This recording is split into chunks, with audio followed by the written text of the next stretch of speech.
Hey guys, welcome back to the Leading Edge Cricket Podcast. Episode number 59 is here, and today we're going to get stuck into WhatsApp sex messages, sexism and cricket. There's a lot of sex in what's going on in this introduction, but we're also going to look at some actual cricket. Australia taking on India. What's next for this England and Australia team? And stay till the end, guys, because there is a brand new interview coming your way. Jonathan Northall, the author of Ruling the World, a retrospective look at the 1992 Cricket World Cup, which was full of colour, is coming your way. And today, as always, joined by the co-host of the show, Rich. Hey, Rob, what's going on? I'm good, thank you, my friend. Yourself? Yeah, all good, buddy. All good, yeah. So, breaking news, Rich. Breaking news. We've just established, and this is kind of groundbreaking. Yes. You have never seen Game of Thrones. No, I haven't. I wonder where he's going to go with that. Yeah, I thought he was going to say, what episode number is this? 59. No, I haven't, and I'm quite comfortable with that. It's absolutely fine. I don't know how you find it. I had a dream last night. So the latest season, which is the final season of Game of Thrones, is coming out April 14th around 10 p.m. New Zealand time. Ish. It's around there. But okay. It got me all excited, and last night I dreamt I was walking through Newark, back in the hometown, down Wood Street, with a sword, smashing up White Walkers that were trying to kill me. And I go, Rich, this is what happened. You went, who's White Walkers? What's Game of Thrones? Why would you avoid something that's so good? Look, okay. First up, I've heard of Game of Thrones, of course, but there is too many series on. I can't invest my time in all these different series. And also, I don't like to start stuff until I know it's finished, unless it's stuff that unless there's a lot of stuff that I do actually watch ongoing. So I'm talking complete nonsense. I just don't really want to watch it yet, mate. You got a problem with that? It's because it's too popular, isn't it? And you're like, everyone else is watching it, and I'm like, yeah, nah, I'm going to let that go. Yeah, it could be a little bit of it. It's like early on, it's like a little bit more obscure. Yeah, I'm going to get into that. No, I don't care. Yeah, it is a strange thing. I tried to watch it about 4 years ago, watched the first episode, saw a guy having sex with his sister, and went, this isn't for me. This is for you. It's not for me. And then the wife was pregnant and we needed something to watch. And I was like, I feel I could watch that now. Let's watch all 6 seasons and binge it. Good job you've only got a brother, Rob. Exactly. It is. It's all sorts of awkward. Let's kick into it, Rich. Let's kick off with some cricket news and some Sexgate. Oh, man, what has been going on in the world of cricket since we've been away? Look, we've missed, before our last podcast, man, we've had a Christmas, we've had a New Year. It should be all brightness and joy and light. But we've got a lot of people being silly little boys, haven't we? We have. So we are now in the post-Ben Stokes world, in so much as since Ben Stokes kind of tried to jaw everybody outside a nightclub, the world looks at things a little bit different. I don't even know if that's a real word, but let's run with it. Everybody, that's a new word you can use for smacking somebody. So anyway, in this post-Ben Stokes jawing world, England and the England Lions have been very, very quick to drop ex-Worcestershire pair Joe Clarke and Tom Kohler-Cadmore from the upcoming Lions tour of India.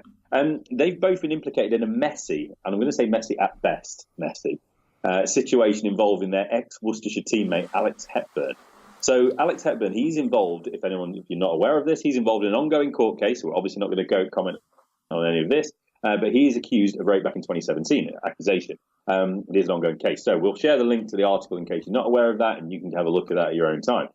What we're kind of interested in this is Joe Clarke and KC, Kohler-Cadmore, who are now at Nottinghamshire and Yorkshire respectively. Well, they were seemingly part of a sexual conquest game on their WhatsApp group. All right, this isn't like a little game. It's not like one of them weird little, what's that fruit-based game on your iPhone or whatever. Oh, Candy Crush. I don't want to say the name. So I don't think it's like that. I think it's a slightly different game, Rob. And basically, they've been absolute idiots. The behaviour through this and what's come out have basically been enough for England to drop the pair. Simple as that. They're gone. They're not coming on tour. They're not coming to India. They're not playing India 8. They're not going to be facing Kishan. Away you go, lads. Tom Moores of Notts and Will Jackson have been called up as their replacements. Obviously, there's a couple of things to unpack with this, Rob, but the first thing is that it probably explains why Kohler-Cadmore and Clarke and probably Hepburn are no longer with Worcestershire. Yeah, definitely. Would you want them on your books? Not Joe Clarke's at Notts, so yeah, possibly, maybe, don't know. Yeah, but altogether, there's not much room for this sort of thing in the modern world. Sure, things have gone on before, but as soon as it's, I enjoy WhatsApp, I enjoy sex, but a sexual conquest game via WhatsApp isn't quite what I would want to do. We're here for the cricket. We're here for the cricket, but they've really let themselves down, and you've got to go. They're young lads at Worcestershire, right? These guys can't be the ringleaders, surely, because they're all young lads. There must be other people involved in this WhatsApp group, and probably people more senior than that must have been aware what was going on and could have put a stop to it early. I don't know. I think this is a little bit maybe of the old lad culture, university culture. It's a bit of a, I don't want to tie, but, dressing room, rugby, cricket, all those sort of places, football. It all kind of comes through the same way, doesn't it? People being a bit laddish, and these fellas have got a little bit of money. Their faces, aren't they, around town, Worcester, university place, Maybe they just thought they were a little bit bigger than what they were. But either way, regardless of what their motivations were and what their bloody mindsets were with all this, it's ridiculous. It's a massive kind of misjudgment, isn't it? These guys are professionals. It doesn't matter if they're young fellas. Yeah, young guys and girls are going to make mistakes, but they are professionals. This is not the way it is. Like you said, the world's changed. This is not kind of an acceptable thing anymore. We've got a pushback from a lot of people going, it's only banter. It's just banter. No, this is crap. This is crap. Yeah. This is where it leads people. And if you're a professional, just get out of any of this sort of nonsense. If you want to do this, retire when you're 30-odd and just go wild then. It might not be quite wild in the same way, but hey, enjoy yourself at that point. But it's just... It's a mess, mate. It's a mess. I say poor-oed. I should not be saying poor-oed at all. Bloody Alex Hepburn, he's going through a rape trial because of this. Literally because of this game and what's instigated from it. The same night, and if I'm reading this right, the same night, the same woman that Joe Clark had already had sex with the same night. Close pals. I have no idea. What can you say? It's bizarre. I'm I'm going to kind of just skirt around the edge of this one and just move it forward and it's just ridiculous. They've missed a great opportunity. Joe Clark was probably on the verges of consideration to the senior setup. Not saying he was ready just this minute, but maybe look if he has a good winter in India. Plays well, suddenly next summer he's having a shout. England have obviously still got question marks at that batting lineup. There's a shout for him somewhere along the line, isn't there? Yeah. So really disappointing for him. Kola Cadmore as well, it's worth saying, Rob. He was really, really highly rated a few years ago. He started to come back a little bit in the last year or so, especially last year with some of the short format stuff. It's just both a huge step back for them. People are going to be looking at them a lot differently going forward. Yeah, well, if you remember when you sat down with Dave Bracegirdle and Martin Emerson, they said, who's the next guys off the ranks to come into this England lineup? And Brace was Joe Clark. He's the best player on the circuit, best young player on the circuit. And this is I still think the guy will go on and play for England. But what it does, it changes people's perception and the media's perception of you. And also will probably knock you back a few years from being where you should be. And it's only when he's older he'll look back and go, I was a douche. Yeah, exactly. And it's worth just being absolutely clear on this. Kola Cadmore and Clark, neither of those are implicated in any way in Hepburn's rape. Correct. This is just them being absolute idiots. Just with this, the evidence that came out was this WhatsApp group. It came out it was given as evidence, I guess. And they didn't actually identify Tom Kola Cadmore by his name. I think it was just Tom or something. But anyway, it was enough for the ECB and England setup to say, yeah, that's him. No, boys, you're staying at home.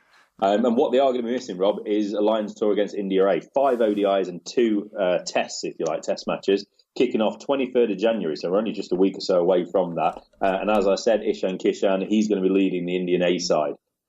So there's I had a quick look at the Indian A side, and I'm going to be absolutely honest, he's the only person that I was really well aware of. Yeah. So it's going to be really interesting to see how this little mini tour goes.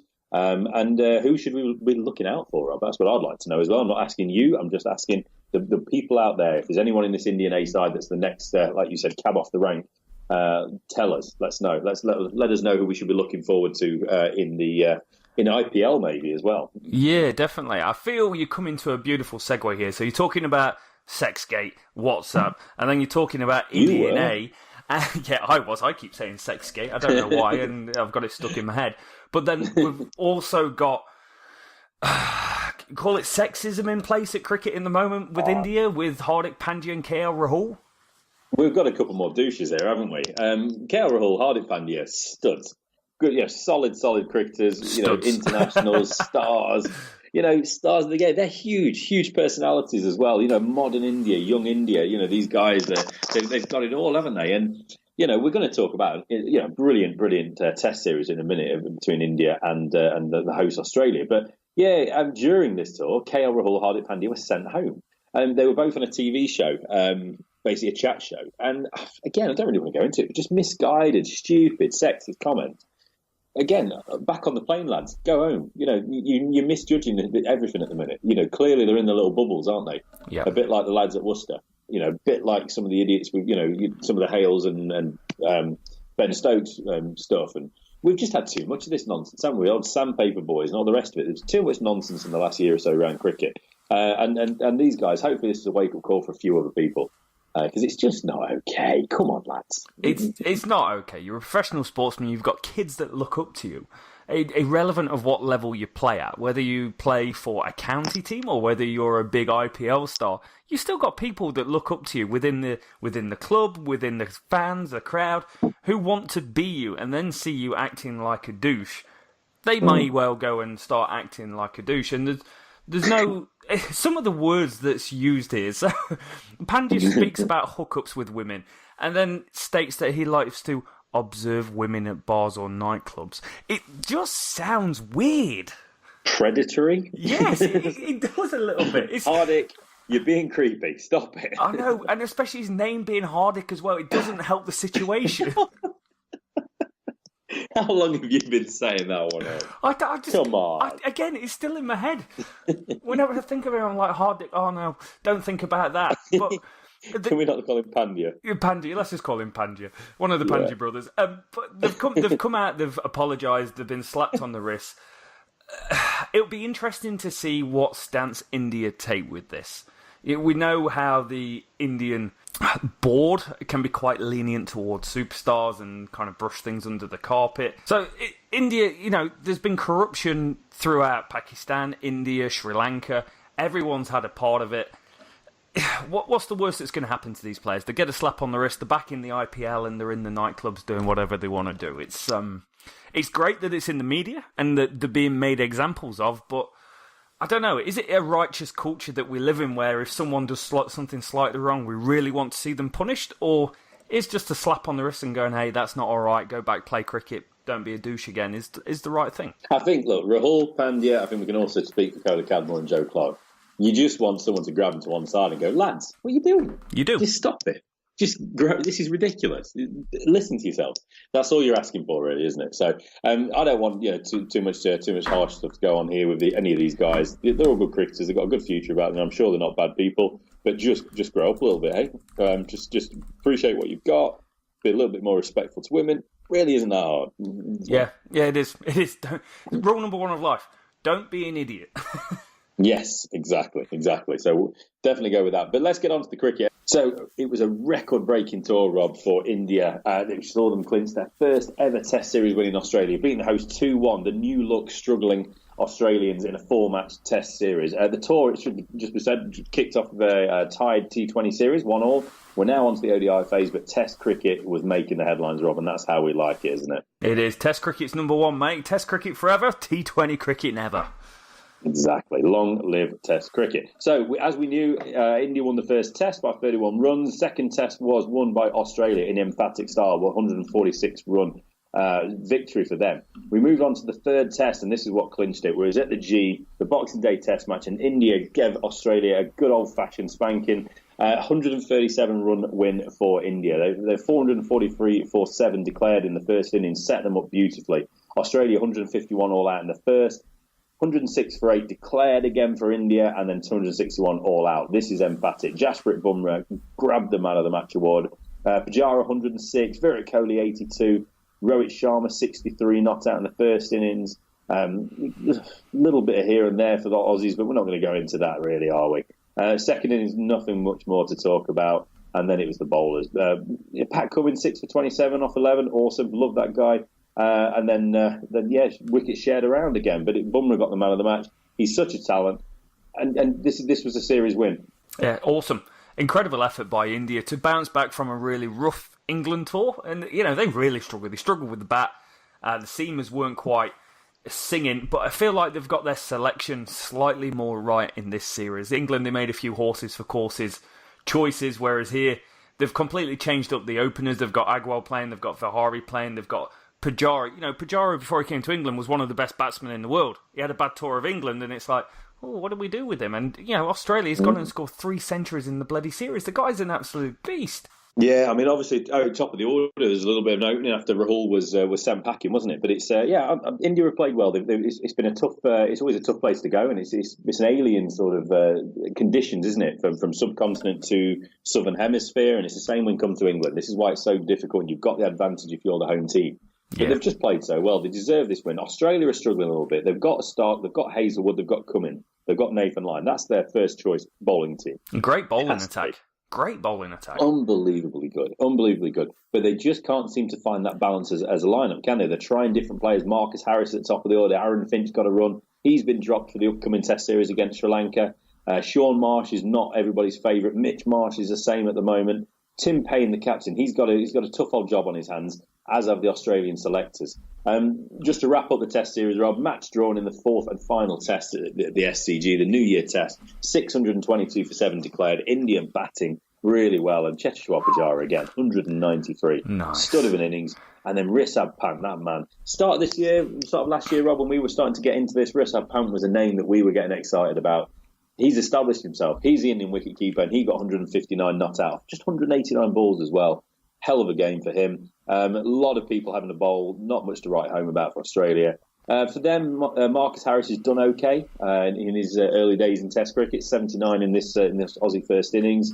5 for 99 for Kuldeep Yadav with the Indian bowling, and then we just have a short Australian follow-on innings. The game was drawn. That's the series. 2-1 to India. Thanks very much. Yeah, awesome performance by India. Really, really happy for them as well with that. You know, Pujara over 500 runs in Australia.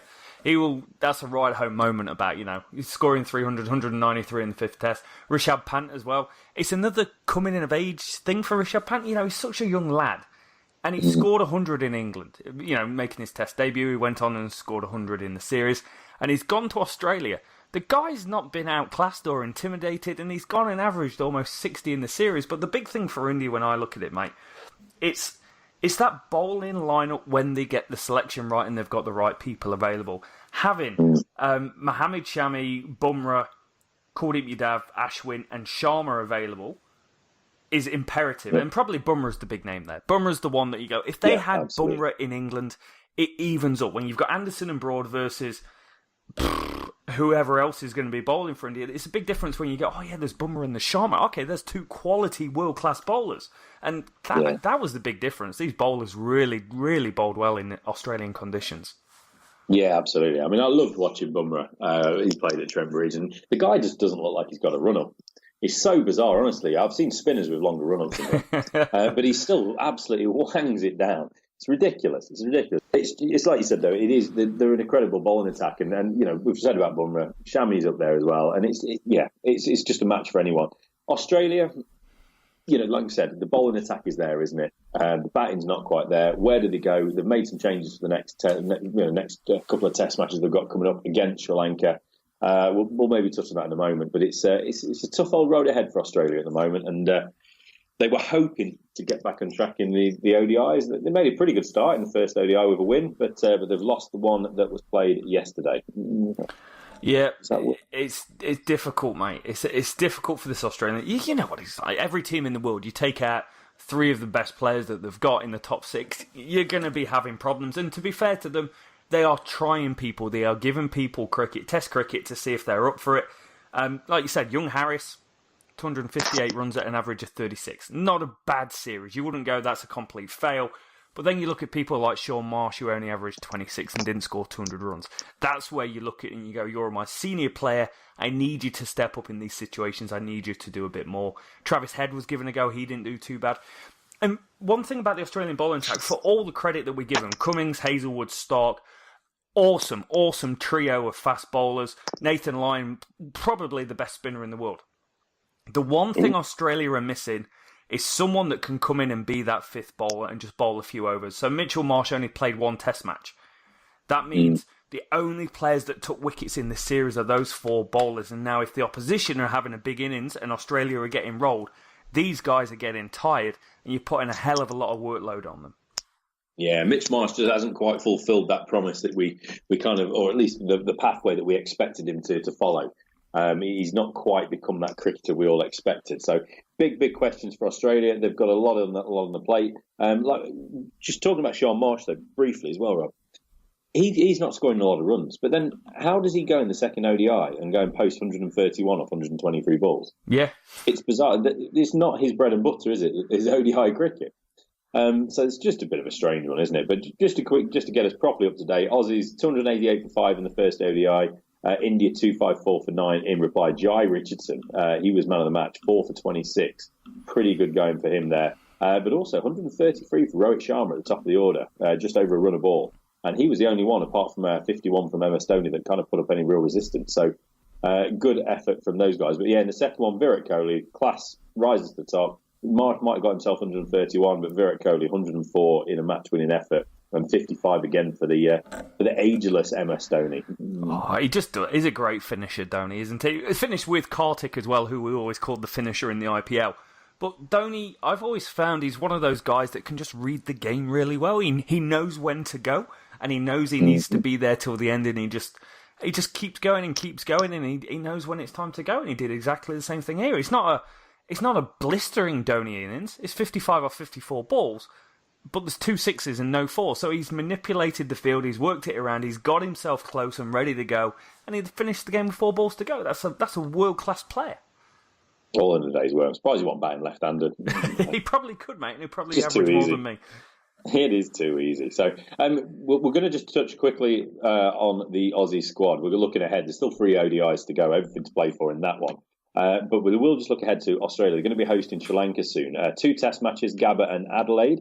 Sri Lanka have had a rough old time of it, firstly. They've been over in New Zealand, Rob, over your neck of the woods. Yeah. New Zealand have beat them 2-0 in the test, 3-0 in the ODIs, and 1-0 in the T20s. Yeah. That's not a great winter so far. Nah, and they got thrashed by England as well at home. They are as poor a Sri Lanka team as I have ever seen. It's such a shame. Gotta love Sri Lanka, but yeah, it's not looking happy for them at the moment. But just before we do go on to that, just one very, very important thing I've just overlooked in the one-day stuff for Australia at the minute. Go on. Their kit. Their kit. Oh, what are they wearing? Have you seen their kit? No. He says, Googling. Oh, the flashback kit. Those words that you were talking about earlier. Oh, man. That's what does it for me. That's one of the best things I've seen come out of Australia since the last episode of Neighbours, so it's like a daily occurrence. Oh, there you go. I'm looking. Are you being serious? Going, it's really nice. I love it, man. I love that kit. It's a proper throwback. They're hurting my eyes. It's so bright. Yeah, come on, give it a break. That's gorgeous. Just because you're Beige Brigade now. Oh yeah, nothing wrong with a bit of beige. You know where you stand with beige, but holy moly, look at it. It's so bright. They're like grey and black. So black. I like the way Glenn Maxwell's made his way onto the end of the team photo that I'm looking at as well in the kit. You like John Terry? He's like John Terry, not playing. Glenn Maxwell's not playing at the moment? Yeah, apparently not. Did you happen to see on Facebook the thing that I shared the other day about Glenn Maxwell? Of course, Rob. I look at everything you post. Oh, I thought you might. You get a little notification pop up when I post something, don't you? I'm going to say no. I'm aware of it, though. He has done a fantastic impression. It's available on our Facebook page, facebook.com/leadingedgecricket. But he's doing a fantastic impression of Kevin Peterson. The voice, the mannerisms, the wide batting stance, the talking crap at the bowler before he bowls. I thought you meant talking crap. Yeah, doing the reverse slog sweep for 6 and then talking more crap at the bowler whilst he's patting down the pitch. It is absolutely nailed on perfect. I'm sure it's all good fun, but maybe if you concentrate a little bit more on his cricket rather than not trying to take off an absolute dishcloth of a bloke in KP, then he might be fully in that Australian setup. What do you reckon? Or is that just being fun police? It might be a bit of fun police, but he might also be thinking up top, upstairs for thinking, downstairs for dancing, and get himself ready for another career as a impressionist. Oh, really? Yeah. Yeah, anyway, let's not worry about that. And I do like the way you've crowbarred another KP reference into a podcast, mate. I think that's the 59th in a row. It is. So, it is. I'm on a roll. Congratulations to you. I'm on a roll. Yeah. I'm on a bigger roll than I was going to make a really obscene joke about Joe Clark's sexual conquest, but I am not going to do that. Let's not worry about that at all. So, Australia's squad, Rob, a few changes. Joe Burns and we've got a Matt Renshaw. And we've also got a Will Pukovsky. He's not played many games.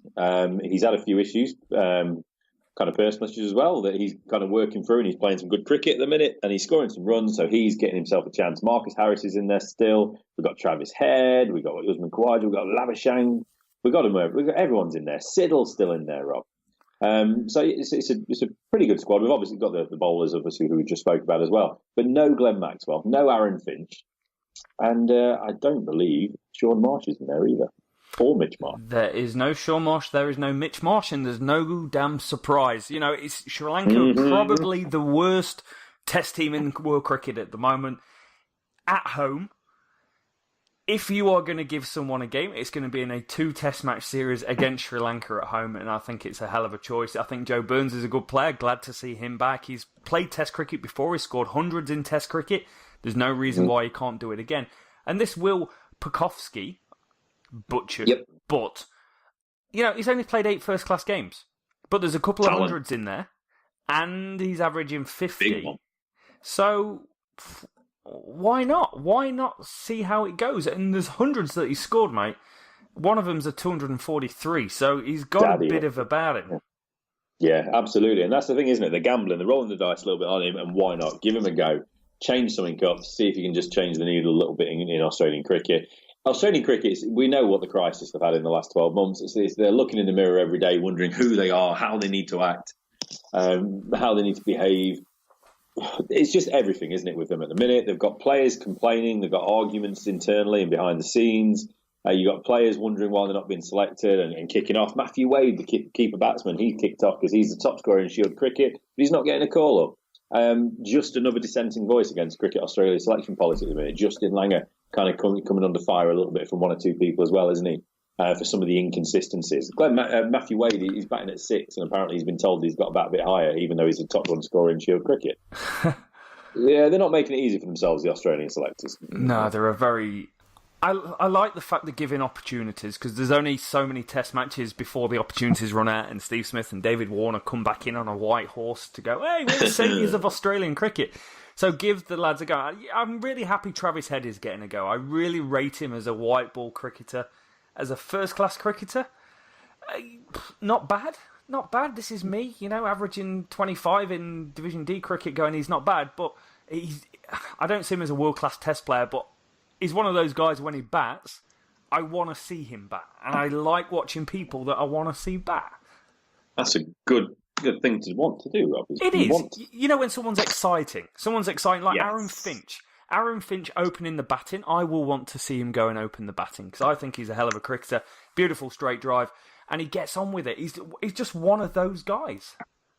Yeah, you're absolutely right. And that's what it's about. It's an entertainment at the end of the day, mate. We want to be entertained. We want to see people. We want to say shot. We do want to say shot, and we want to see the ball run into the fence and go on the red, and then see it just pass over the line and then clap and go, yeah, great shot. Yeah, Chinese and it only went for 4 because I said go on the red. Exactly, I made it happen. That's what cricket's about. And you know what? 20 years of playing cricket in England, I must have said go on the red about 20,000 times because I wasn't batting very And long. On those long grass sort of outfields, club cricket, and it's going uphill on the long grass. Go on the red. Oh no, they've only got yeah. Oh, it's plugged. The ball's plugged. You've got to run. Plugged. Run 'em. Yeah. My personal favourite, up and down, up and down, up and down, run. That's when I want a 2, up and down, up and down, up and down. Run hard. No, because they're obviously jogging, trying to win the game. the things you shout. It's all fun. So yeah, Aussies, that's where they are, buddy. Sri Lanka are coming to town soon. You would hope Australia would be looking at a 2-0 win here, but it wouldn't surprise me at all if this is a split series or even we see a win for Sri Lanka. It just make me giggle. Yeah. Gabba and Adelaide are hosting those test matches, so we will see with great interest what happens there. Keeping it Southern Hemisphere, Rob. Yep. We've neglected these boys, but South Africa, one of the finest teams in world cricket at the minute, have been hosting I thought, an improving Pakistan side. I agree. I think we've sat here before and gone, this Pakistan team is really good. I love their bowling attack. I love this about them. I love that about them. Mm-hmm. And then they went to South Africa. They did, and South Africa had a great time.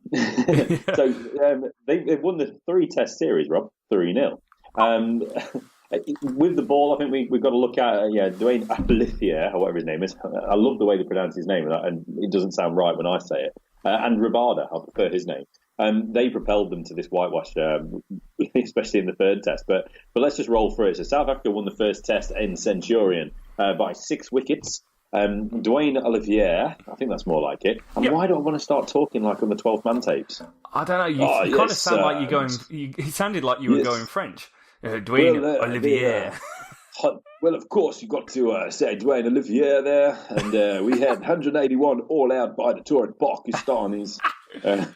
I will pay you to do that for the whole series review. There we go. Baba Azam, 71. No, I can't do it anymore. 6 for Dwayne Olivier and 359 for Kagiso Rabada. So really impressive stuff from them. Aidan Markham, we've not heard much of him of late, have we? He only got 12. Gritty Dane Elgar, who signed a new contract to come back over to play English county cricket in the summer. He got himself 22. Look, not much going on. Temba Bavuma, the South African James Taylor, he got himself 53. And that's about it. Wickets shared about Mohamed Amir and Hassan Ali, the opening pair, 4 and 2. And Shaheen Shah Afridi was on this tour, Rob, the young fella. Some people might remember he played a T20 game quite a while ago. He's only just turned, I think he's 18 or so 18, now. yeah. He's a big unit, left-arm bowler, and he took, was it 5 for 4? Or something ridiculous. I don't know, we spoke about it quite some time ago. But yeah, he's on this tour. He's 18 and a little bit. And he's got a career best in T20 of 5 for 4. Yeah, 5 for 4 back in T20 times quite a while ago. Yeah. But that is memory is the bomb. Well done. Ooh, get in there, dude. Get in there. So yeah, a pretty close contest, this one. But again, Olivier, I'm just making it ridiculous now, on purpose, of course. He got himself a 5 and a deserved Man of the Match award. 2nd test. We're over to Cape Town, mate. The finest test cricket ground in the world if you remove Trent Bridge from that conversation. 9-wicket win, really convincing again. Your favourite, Faf du Plessis, he got Man of the Match in this one. Bits and pieces from South Africa. Sarfraz Ahmad, captain wicketkeeper, 56. 4 wickets for that Dwayne fella for South Africa. Dale Steyn, you might remember him. Yeah. Name from he's been playing forever. 3 for 48. And then Faf du Plessis, 103. I nearly called him his proper name then, Francois. He got 103. 78 for Aidan Markham, so it's nice to see him back in the runs. And Quinton de Kock, 59. Temba Bavuma, 75. 4 apiece for Mohamed Amir and Shaheen Shah Afridi, who's took to test cricket pretty well. Asad Shafiq, 88, and Babar Azam again, 72. He's scored some runs. He's looking like the player we expect him to be. Steyn and Rabada with 4 apiece. And then it was taken home by Dean Elgar and Faf du Plessis after Hassan Amla retired head. So a good win for that one. That put them 2 up, Rob. Anything you want to pick out at that point, or do you want to just roll it through to the end of the 3rd test first? Roll through to the end of the 3rd test, and then I'm going to have a little bit of a pick apart of this Pakistani team. Well, okay then. Quinton de Kock, Man of the Match, in the 3rd and final test. 107-run convincing win from the host, even though the top score in the game was only 303, 262 and 303 for South Africa. Pakistan 185 and 273 in response. So all about that as first innings scores. How many times do we see that in Test cricket? Aidan Markham, I set it up nicely. 78 in the last test and 90 in this one. He's getting there. He's probably not been too far away ever, but he's just been a bit quiet. Lots of sharing the wickets around for Pakistan in that one, and then a top score, Sarfraz Ahmad at 50. Babar Azam, your favourite, Rob, 49. Love that score. Oh, bottle job, jug avoidance. Yeah. And who got 5 for South Africa, Rob? Dwayne Olivier. Olivier. Yeah, he got himself 5 for. Vernon's in there, 3 for 43 even. Rabada with a couple. The awesome Rabada. 71 for Amla and 129. What a knock from Quinton de Kock in the 2nd innings. And so wickets shared around a little bit again. A decent effort in the last innings. Iman ul Haq, Shan Masood at the top of the order looked pretty good. Worth mentioning, Shan Masood, sponsored by B3, local bat manufacturer. Free plug there, seems like I use their bat. Pretty good. World stage, we're taking over the world. Just bits and pieces, and just an overwhelmingly strong South Africa setup and side and performance, a well-deserved win from them. And Pakistan, under par, undercooked, whatever you want to say, but a little bit disappointing. It's not what I expected out of Pakistan. I'm going to start with that because we've spoken so many times about how highly we rate this Pakistan team at the moment. But the downfall, you've got to look at it and you've got to go, they didn't score enough runs because it was quite a tight series. I know the end result was always quite bad, but it almost seems for the first innings that Pakistan were in the game and then it's a lack of application in the second half that really did it. I think they missed Mohammad Abbas in the first test, and he, again, a player that I absolutely adore. He's been world class for the last 2 years, but he only took 5 wickets in the 2 test matches he played in. Now, if he's your main wicket taker, you've got a problem. And the other one for South Africa, and I think it's probably a surprise how well he has done, is Dwayne Olivier. 24 wickets at an average of 14. And for a guy, before this series, had only played 5 test matches. The man literally changed the game because he is the first change seam bowler. And you first change seam bowler, you don't expect to get this sort of return and win you the series. Yeah, he stepped out of the shadows a little bit, hasn't he? Obviously, Rabada is the star man. Dale Stein's back in there as well. Vernon Philander. They've got Ngidi as well. They've got a barrage of fast bowlers, a host of fast bowlers that are through the ranks there. It's a bit like the Indian setup at the minute, isn't it? They just could play a second 11 and still be pretty impressive. So when you've got that, you've got a chance. The batting's there as well, isn't it? They've got Amla, they've got Markram, De Kock down the order, different tempo batsmen. It's a really good looking side, and Pakistan. You hope that it's been a tough old winter for them in a lot of respects, but as I would call winter. Obviously, it's summer for you, mate. They've got some young players. They've got some promise there, haven't they? So I don't expect this to be the kind of let's put it in the way. I expect this to be their low point. I don't expect them to keep getting worse. I think they will improve, and I think some of these young players are going to carry them forward. Yeah, I agree, mate. I don't know what the future holds for either of these teams, to be honest, because the South African bowling lineup, mate, looks better for having Dale Steyn in it. It just gives it a bit of legitimacy. It takes the pressure off Rabada and Philander, who are world-class bowlers anyway.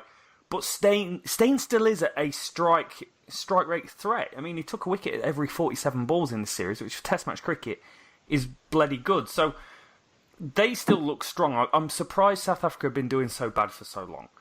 But Pakistan will bounce back. They always do. They'll be into their home series after the World Cup, mate, and they'll be strong again.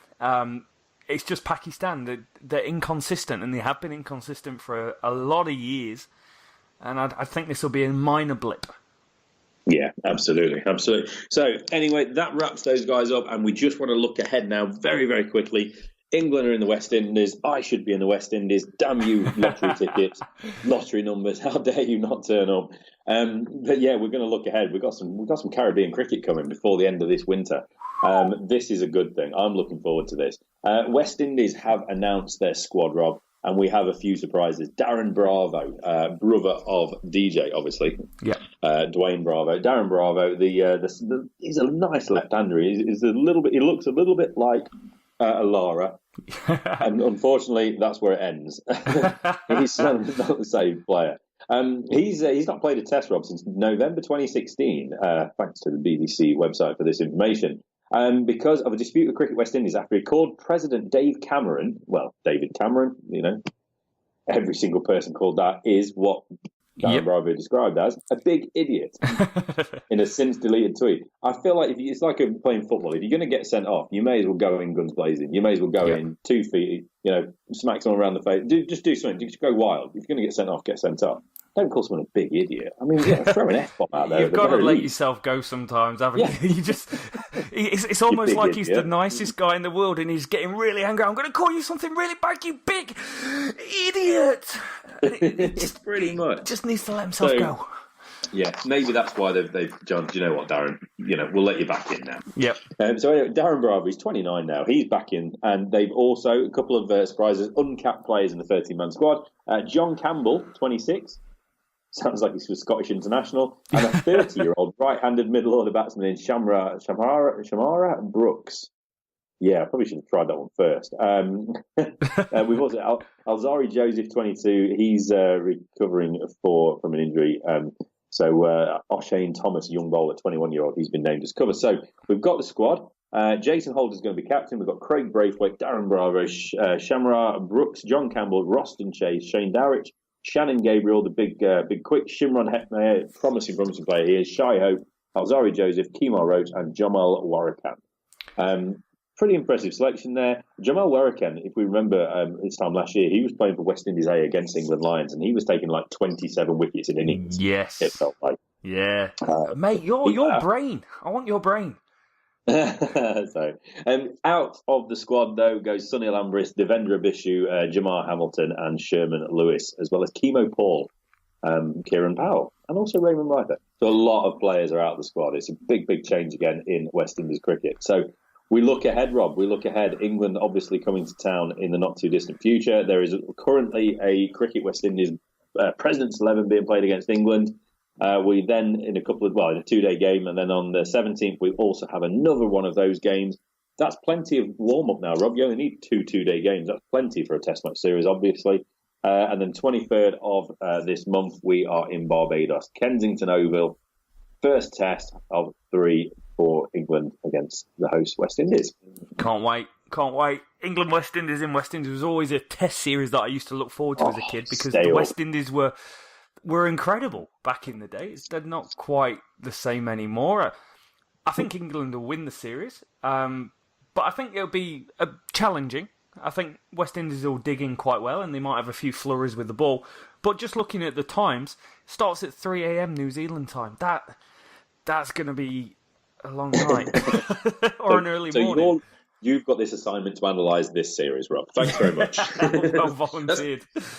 I mean, you get up at like 5 anyway, so you may as well just get up another hour or two early. It's fine. Don't worry about it, buddy. But yeah, I can't wait for that. I'm looking forward to it. I'm going to try and watch as much of that as possible. There's obviously a lot of other cricket going on in the world. We can't cover it all at the moment. We've just been a bit flat out. We know the Big Bash is going on in their lovely pink clothing and their watermelon helmets and KFC bucket helmets and all that sort of stuff.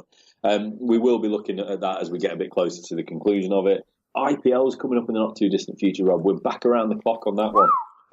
Loads of cricket coming up. Can't wait. It's going to be fun. I think that probably wraps us up this week, doesn't it? It probably does. There is one more little anecdote that I want to throw in that I've been reading about.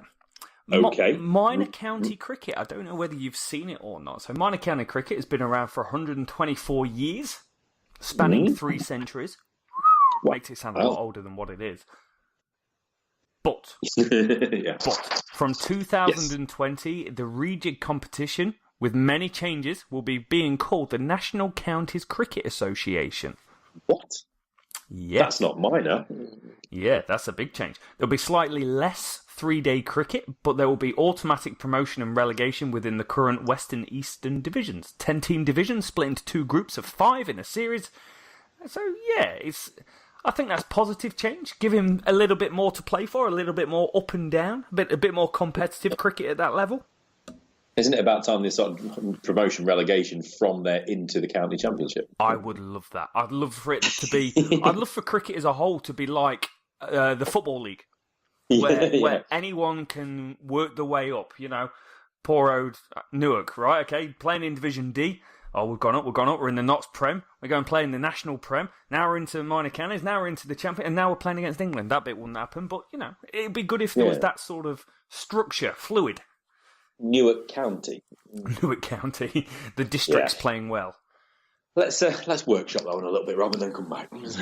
Yeah, so I think it's a positive change for minor counties cricket. I think more competitive cricket rather than more cricket is a good way to go. And I think this kind of hits the nail on the head.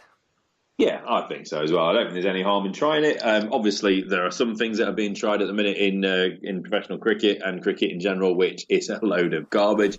But I'm sure anybody can guess what we're talking about there. No, not at all. But this was a pretty good move. So we'll kind of see how it all shakes out. I'm sure there'll be a bit of a bit of fallout or whatever from this one as we go forward. And yeah, just it's going to be interesting to see how county cricket all rolls this summer, because there's been a few changes. There's been a lot of kind of upset and frustration with the lack of county cricket being played on weekends. It's all midweek stuff at the minute. It seems just a bit of a shambles. 100-ball cricket, shambles. Yeah, I don't know. What do you think? We just can't go into it now, Rob, but geez, come on. Stop it. Just stop changing everything. Yeah, just leave it as it is. Leave it as it is. And I feel like it's a nice point to kind of end and look and move forward, Rich. So what we've got coming up next is the interview with Jonathan Northall, who I had a bit of a chat with about a week ago. And he is author of Ruling the World, the 1992 Cricket World Cup Retrospect.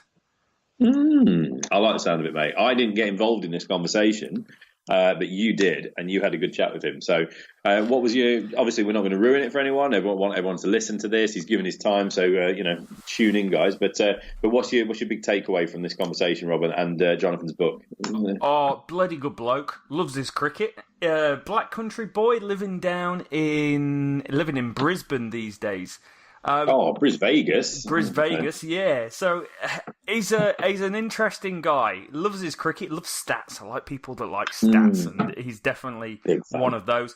And it's the depth that he goes into with the book, which is quite incredible. Like, for whatever reason, the 1992 World Cup is one of the big ones that stands out in history, and I don't know whether it's the colour or the kits or just and the incredible stories that were told throughout the World Cup, like the Duckworth-Lewis before that came around, England, South Africa, and the World Cup final, Wasim Akram celebrating. There's so much that was great about this World Cup, and tactically what was great about this World Cup, and innovations that went into it. And what he's basically done is he's gone away and he's gone and spoke to Derek Pringle, Philip de Freitas, Gladstone Small, Brian McMillan, forwarded by Kepler Vessels, and had a chat with them about all the different games in the World Cup and done a complete, comprehensive retrospect of the World Cup from the people that was actually involved. It's an incredible amount of work that's gone into it from him, and it's going to be a wonderful read. Yeah, absolutely, mate. I'm sure. I don't know if you've had a chance to read it or not, but it's certainly something that we'll both look to dig into and digest at some point. I'm just having a very quick look at 1992 World Cup stats. Martin Crowe, 456 runs, leading run scorer, man of the series. Have that. Exactly, and 100 against Australia in the first game, mate. That would have been pretty special. So the book itself, Ruling the World, that's coming out on 22nd of February. It's going to be available. It is literally available all over the world. I'm going to post more links than you've ever seen linked to in your life of where you can pick this up. It is literally available all over the world and will be available from every test playing nation. As you did just miss but you did just miss the way of always introducing a book, saying this book is available from all good bookshops and lots of bad ones as well. You've nailed it, though, mate. You've nailed it. So, yeah. Anyway, everyone, tune in. Jonathan Northall talking about his book with Robert. Yeah, it's going to be well worth the read, guys. You can hit him up on Twitter. The guy is a serial tweetist, if that's a thing to go. We've had... This could call him Tweetgate. But he's on twitter.com/jnorthall. 65,000 tweets the man has sent. He's a bloody tweeter, as well as his own website, jonathannorthall.com. And where to get this book will be all linked in the description, either on iTunes or YouTube, wherever you listen to it. So well worth the read, guys. Rich, anything else from yourself on this beautiful sunny morning in New Zealand or dark and dreary evening in England? No, I'm good, mate. It might be dark and dreary, but I'm channeling your sunshine and I'm sitting in my house with my heating on with my shorts on. That makes me happy. That makes me happy. Have yourself a great week, Riggs. Have yourself a great week, guys. And here's Jonathan's interview. So I'm joined now by Jonathan Northall, a cricket lover, statistician, podcaster, and I've got to say, serial tweeter, but the proud author of a fantastic new cricket book called Ruling the World about the 1992 Cricket World Cup. Jonathan, welcome to the podcast. Thank you for having me on. And such a wonderful introduction. I'll send you the check later. I know, but I've got to say, serial tweeter. I was just doing a bit of research. 65.1 thousand tweets. Yeah, I've been on Twitter almost 10 years now. I think it's the 24th of January is my 10th anniversary on Twitter. So I think if we narrow that down per day, that's probably still a lot still, actually. There's nothing wrong with a good tweet to be sent out there. So, Jonathan, when we was looking, and we joined Twitter a year or so ago when we joined the podcast. You were one of the people that we ended up following, and it says you're from Queensland, but obviously talking to you've got a very English accent going on. Indeed, yes. I've been in Australia now for just over 4 years.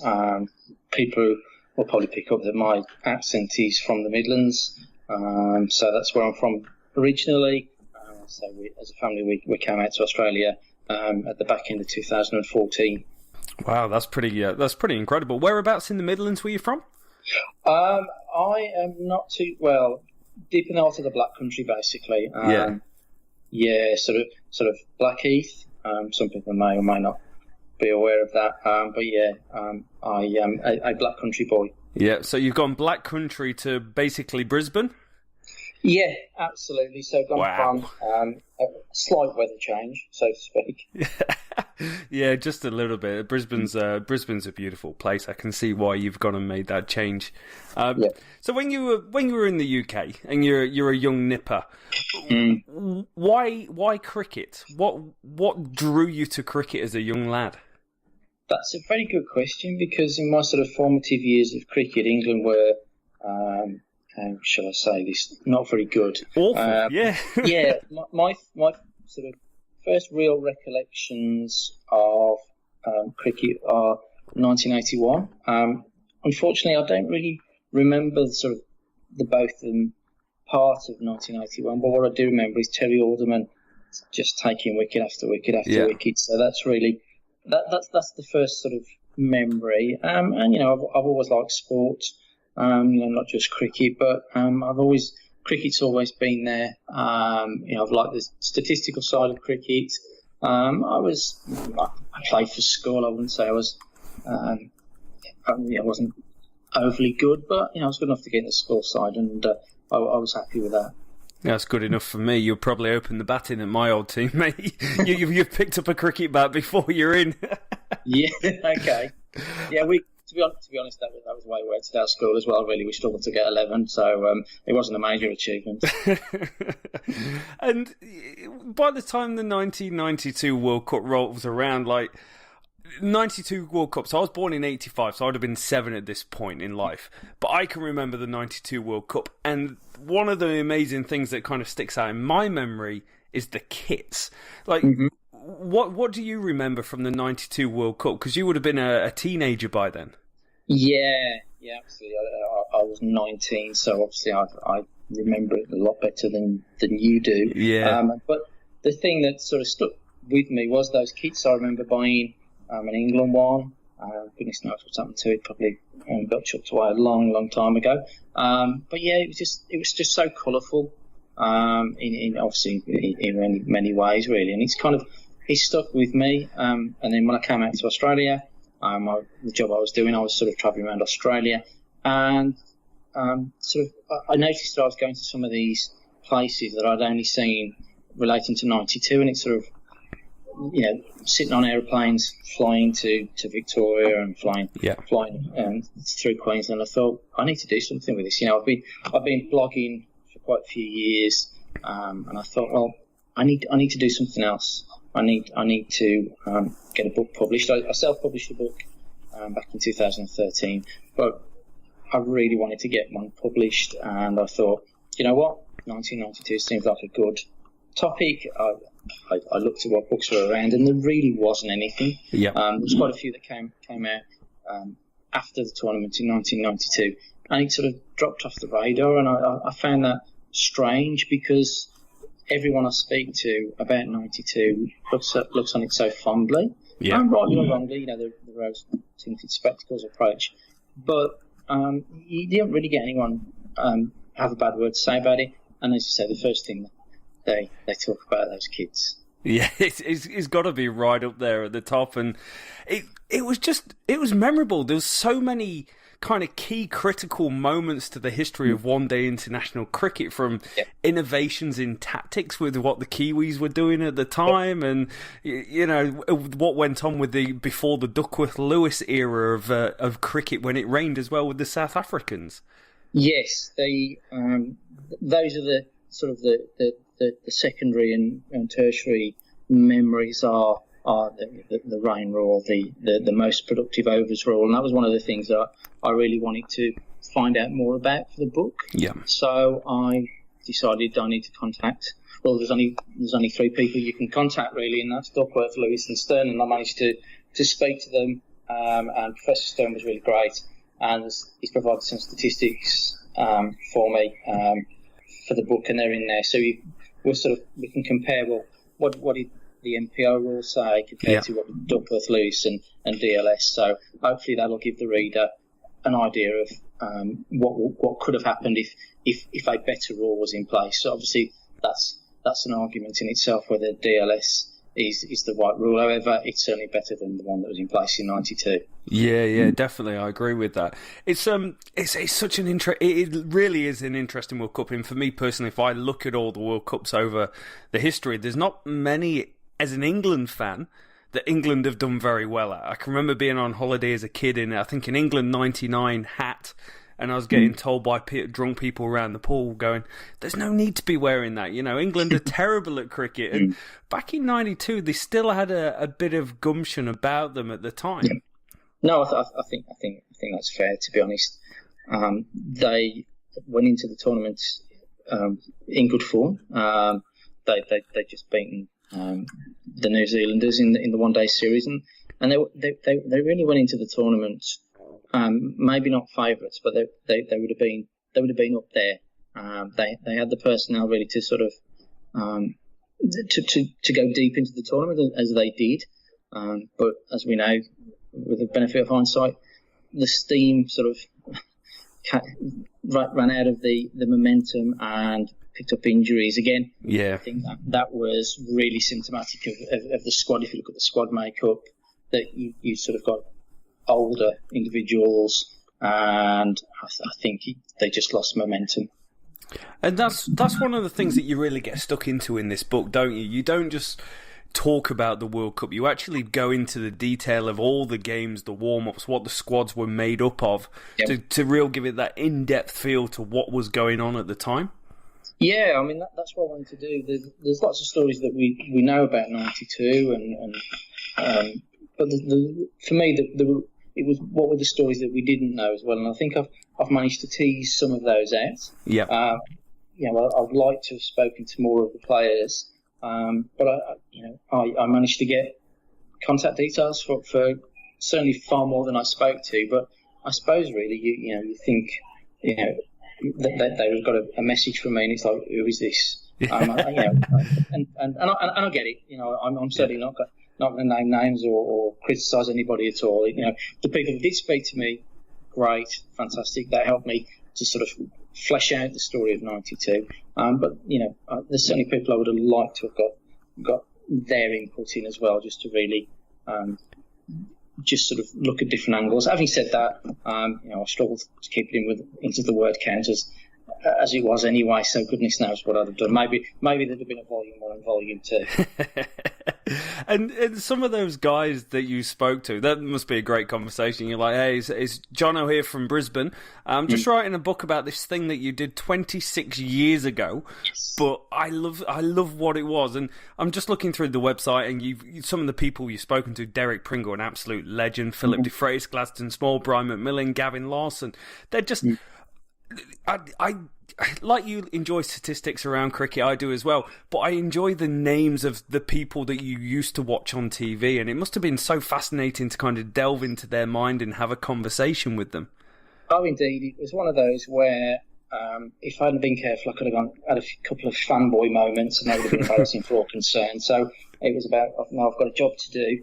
But yeah, a few times I was sort of sitting down and sort of pinching myself, am I really speaking to this individual? So meeting Kepler Vessels, for example, just there he was in his gym, just sitting there, and he was just talking as normal, and we were having a great conversation, and it was just weird. I mean, it was good of him to do the forward for the book as well. I really appreciate. A lot of people have been really generous with their time. And that's been great, but there has been a few moments where I've had to pinch myself and think, am I really talking to this individual? Yeah. Like one of those particularly was speaking to Jonathan Agnew. It was just absolutely weird. Just he answers the phone and it's like, that's Jonathan Agnew. I know that voice. He has no idea who I am whatsoever, nor should he. And we were chatting away. And because I've been crawling all over this for quite a while now, you remember things. And because these guys, they lived it, and then they've moved on and they've experienced millions of other things. It was just strange to sort of have that. Well, oh no, you've not quite remembered that, right? It was actually X, not Y. And I suppose that helped a little bit with the legitimacy as well. But yeah, it was. It's been random. But obviously, ultimately, I had a job to do, and I wanted to produce the best book I possibly could, and I feel I did that. I mean, I think if I did it again now, I'd do things differently. But that's all part of the writing process. Yeah, no, that's absolutely incredible. Yeah, sorry, Mr. Agnew, that ball you bowled did go for 6. Don't worry about it, Jonathan. We all forget these things. I do the same when I talk about myself playing cricket back home in England. It's like, oh yeah, remember that day I took that one-handed diving catch at cover? No one else can remember it. It probably didn't happen. So we fast forward about 16 years to where we are today, 2018, 2019. Do you still own any of these kits, or do you see them popping around the grounds in Brisbane when you're watching games? There are quite a few, but not the original ones. In 2015, for the Cricket World Cup here in Australia, they reissued them, and you see quite a few popping up on TV or at the ground itself. I was at a couple of the T20s a couple of months ago, and I saw quite a few with a couple of mates, and I kept pointing out, I bet they'd want to read my book, which got quite annoying in the end because there's so many of these shirts. They kind of did the same over here. So I was down in New Zealand when the World Cup was on, and all of a sudden the old the brown brigade or beige brigade, the New Zealand tops were just everywhere in the stands. And it's quite something. I tried to get myself one of the England 1992 Cricket World Cup tops for the World Cup, but I just couldn't get hold of one at the time. But one thing I kind of mentioned at the start that I kind of want to roll back to as well, and one of the things I really appreciate about cricket is innovation and how things evolve over time. You look at someone like the Dill Scoop. It's a shot that was never played. You look at Kevin Peterson, and he had the whole reverse sweep that came into the game and the slog sweep. And just rolling back to how much one day international cricket has changed from this point. So looking at this New Zealand team, and first game of the campaign, Mark Greatbatch didn't play. But then he came in as a pinch hitter at the top of the order to go against the seam bowlers, and was pretty much the first guy ever in one-day international cricket, white ball cricket, to go, we're just going to attack from the off. It's not about keeping wickets in hand, it's about actually scoring runs. Yeah, absolutely. And it sort of really did change the landscape. Ian Botham obviously opened the batting in 92 again. His brief was to play a very similar role. Yeah. It didn't really happen, apart from the Australia game.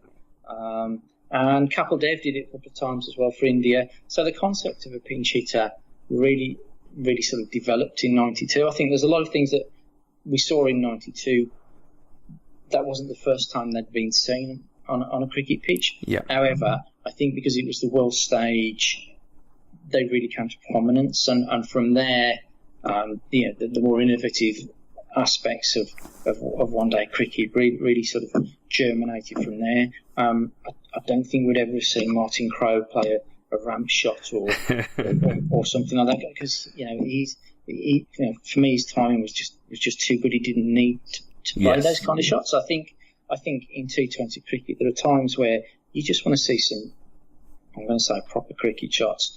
Just play normal cricket, rotate the strike. Yeah. Whereas, you try and, thrash your way out of trouble more often than not.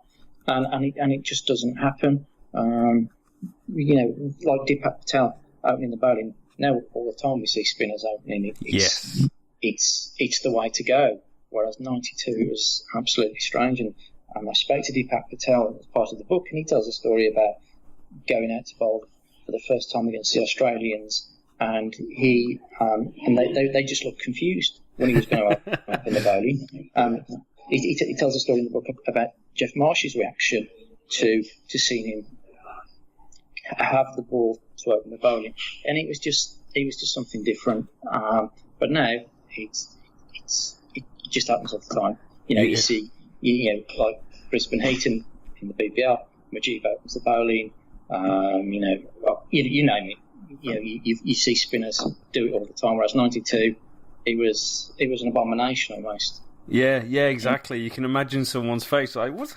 It's a brand new ball, mate. Why would you possibly want to give it to the spinner?" But it works out. Patel 1 for 36 in that game, and New Zealand went and won and had a fantastic World Cup. Martin Crowe, most runs in the whole World Cup, if I'm right. Yeah, he scored the most runs, and New Zealand played an absolute blinder of a game plan in '92. Their whole game was designed about stemming the flow of runs. Yeah. And obviously we talk about those concepts now in T20, whereas in '92 that's exactly what Martin Crowe was doing. I was talking to Gavin Larson about this, and it was about those middle overs, the dibbly dobblies, and just giving the batsman nothing to score off, or very little to score off, and just sort of kill the momentum. And again, we see that now in T20. Almost a dot ball is more important than a wicket. Yes. Yeah, it is 100%. He builds the pressure. It's, you can take that from any source of cricket that you watch. If you watch club cricket, it's the dot balls that kill the team and build the pressure that lead to a big shot. And it's exactly the same at the top level in T20 cricket and one-day cricket. You see 3 or 4 dot balls go down. It changes the whole complexity of the game, and something is going to happen at the end of that over. Yeah, absolutely. It's about just choking the batters, not giving them any possibility to score. With the tight fielding. We talk about tight fielding in '92. You can only mention John T. Rhodes, where the guy was just absolutely deadly. Anything anywhere near him in the air, he was going to catch it. On the floor, he was going to stop it. He's just a phenomenal fielder. Yeah, he definitely was. And the other one that I want to talk about is the Pakistani team. So it was Pakistan's only World Cup win. And, it's a cricket passionate country, and they would love to be back there one day. But this Pakistani team, you look at the bowling, and this is, again, it's coming back to the names of the people that's in these teams that you go, wow, legend. Aqib Javed, Mushtaq Ahmed, Wasim Akram, Imran Khan.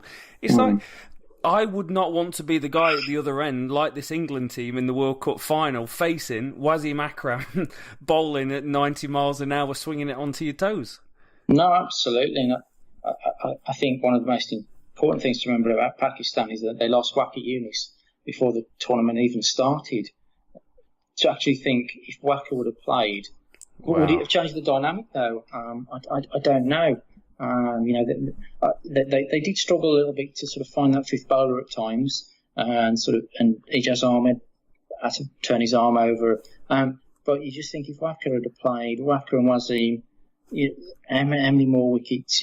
Obviously Aqib Javed did a good job, but if you can imagine, the two of them. Oh, Wasim and Waqar is it's legendary status, and I think that's one of the things. The things you're talking about here, Jonathan, it's the depth that you go into the book on every single game, on every single decision to pick players and all this sort of stuff. It's an absolute must-have for any cricket fan that loves the white ball game or loves the World Cup, who's got a little bit of nostalgia held to this 1992 World Cup. It's absolutely superb. So what we're going to do is we're going to post the links in YouTube and on iTunes and on our website to all the places across the world where you can actually pick up this book. When is it going to be available for them, Jonathan? It is available on February the 22nd. Any New Zealand listeners of your podcast will automatically recognise February the 22nd because that was the day of the first match in 1992 when the Black Caps, well, they weren't the Black Caps then, beat Australia at Eden Park. So it's out next month, and I'm trying to get it into many of those nations that played in 92 as possible. I'm still working on trying to get a presence in Pakistan. It's showing up on Amazon India now. Obviously, it's on Amazon UK. In Australia, it's on Booktopia and Mighty Ape. In New Zealand, it's on Mighty Ape New Zealand. So it's getting out there. South Africa, I think it's on Exclusive Books. So I'm trying to get it out there because obviously, I'm not going to deny there isn't a commercial aspect to this, but for me, it's about getting that story out and people reliving 92 or experiencing 92 for the first time. Yeah, definitely. That's it. I remember as a kid, my dad would used to go to car boot sales and pick up the old Playfair cricket annuals of the 1980s. And I'd sit there at home and read about all the 1980s. And, that's what cricket's about. There's a whole history for the next generation coming through that they'll want to learn about. And this is absolutely critical to how white ball evolved and one of the greatest World Cups of all time. I mentioned your 65.1k tweets. How can people get in contact with you to ask you questions and follow you? Always, you're forever tweeting about cricket, which is awesome, and it's great to have those interactions. Whereabouts can they drop in on you? Yeah, they can contact me via my Twitter account, which is @jnorthall. I've got a website as well, jonathannorthall.com, so they could send me an email through there. The hashtag that we've come up with for the book is #RulingTheWorld, and they can contact me via that because I shall keep a very close eye on that hashtag, or via my publisher, which is Pitch Publishing. And if they're going to have a look at Pitch Publishing, have a look at some of the other great titles that Pitch have got out there and are coming out soon. They're a really good publisher. They give authors like myself who are new to the game an opportunity. I sort of thank them for that. But I think people need to sort of go out there and go and have a look at what the sort of things that Pitch actually have got coming up, because they've got some really decent books coming out, and they've got a wealth of stuff that they've already published. Things like the Albert Trott book from Steve Neal. So they've got some really good, really good cricket books. They just cover a load of sports. So that's brilliant. That's absolutely superb. Jonathan, thank you so much for your time and swinging by the podcast. Me and Rich are going to get ourselves a copy of this, and we can't wait to have a good old read. But in the meantime, I think I'll be on YouTube just watching a few highlights from the 92 World Cup, getting all excited again. I can send you one or two links, so that's no problem at all. And thank you for having me on the podcast. Absolute pleasure, my friend. All the best.